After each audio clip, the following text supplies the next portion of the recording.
For right now, you're going to see a brand new comic, his first night ever doing stand-up comedy, and I know for a fact he's a funny man because I went all through high school with him, and he made me yuck it up in the halls every day. Please give it up for Gus Domenick!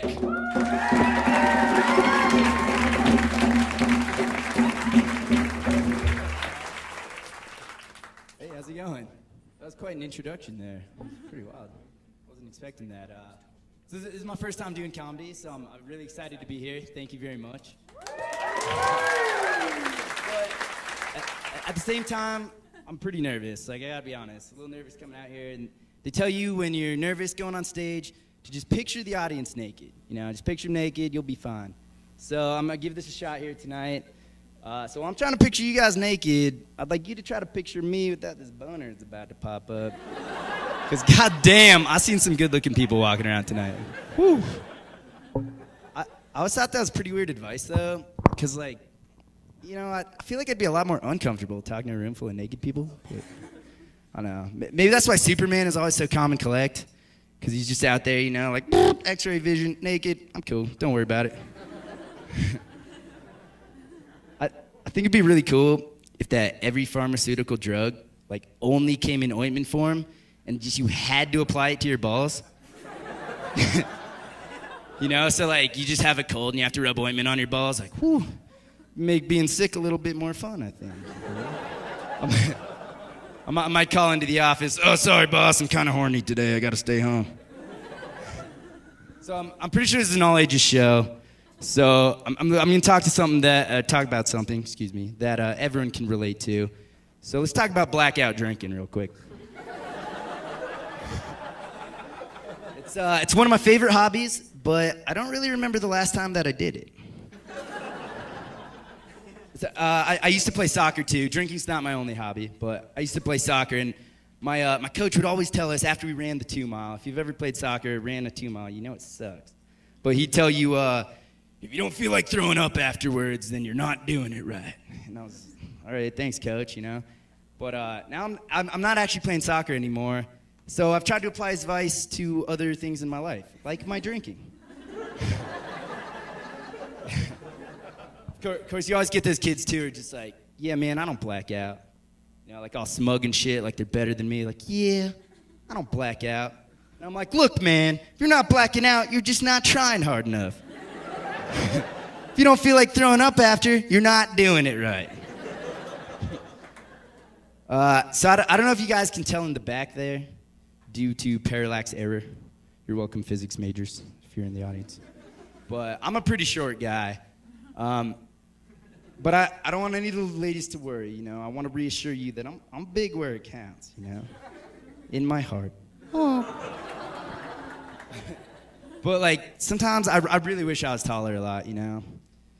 Mostly so I could make fun of short people. Sounds fun. But then again, if I was taller, I think I'd be like really self-conscious about how my nostrils looked all the time. It's like, yeah, trim those bad boys up. People looking up that, man. All right. If you're out there, you're tall, like, people don't look up my nostrils.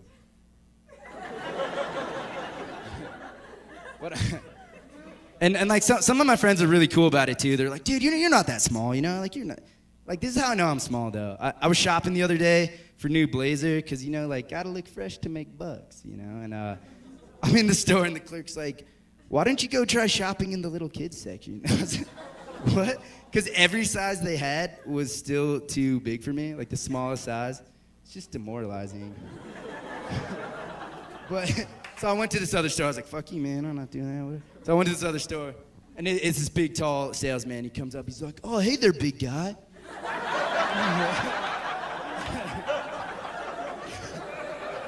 And I don't know why, like, tall people just, like, fucking love to call me big guy. Like, hey there, big. I'm like, look, you and I both know I'm not a big guy. So just by calling me big guy, you're alluding to my diminutive stature. It's like walking up to a fat guy, like, yo, hey there, Slim. What's up? He knows he's not Slim. He's fat ass. But no, like, for real, being short's cool.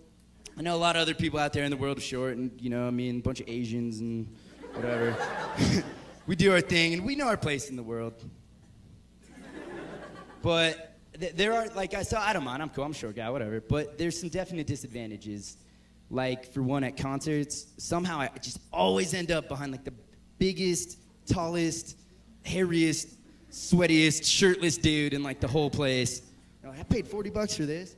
It's like that scene from Along Came Polly where Ben Stiller just gets jizzed, just like, it's gross.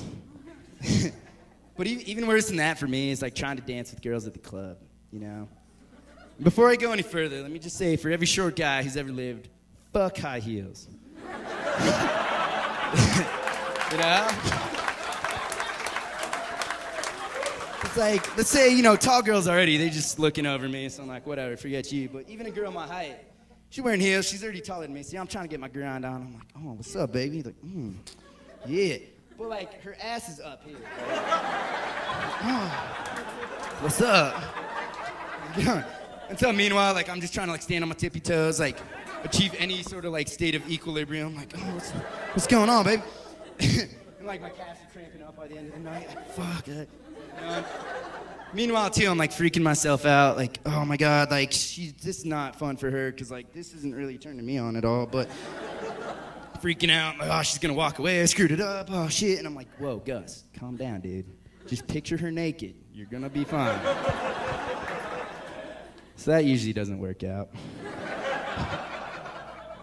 And that's why I think if I'm ever gonna be real successful at a club, I gotta become a famous rapper. You know? Because like every music video I've ever seen, they're just having a great time in the club. You know, they're like making it rain. Champagne showers everywhere. You know, it's wild. But I was thinking about it. I don't think I'm ever gonna be a good rapper, you know? Let me tell you why. It's because white people do not have any cool racially indicative slurs that we can call each other, you know? Like, what's up, my cracker? Yo, these crackers be hating on a real cracker. Sounds stupid, you know? And Notorious B.I.G., maybe you've heard of him. He was a pretty good rapper. He has this song, and in that song, 15% of the lyrics are just the N-word. Like, that's it. I did the math. It's total number of N-words divided by total number of words in the song. It's the N-word, you know. 15%. It's pretty wild. All I'm saying is that if I wrote a song where 15% of the word were cracker, it better be a goddamn jingle for like saltines or something. No one wants to listen to that. You guys have been great. Thank you.